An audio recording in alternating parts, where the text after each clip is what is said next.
ఏ బాటైనా పర్వాలేదంట, సమయంతో సాగటమే మన సింపుల్ సిద్ధాంతం.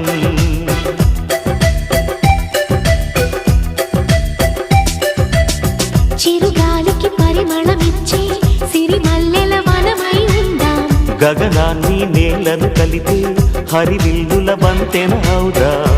ఆనందం అంటే అర్థం మనమందా, ప్రతి పూట పాటై సాగే హుషారు సరిగమలో. ఎన్నో ఎన్నో రాగాలుండే సంగీతం కాదా, చల్లకి నవ్వుల కేరింత.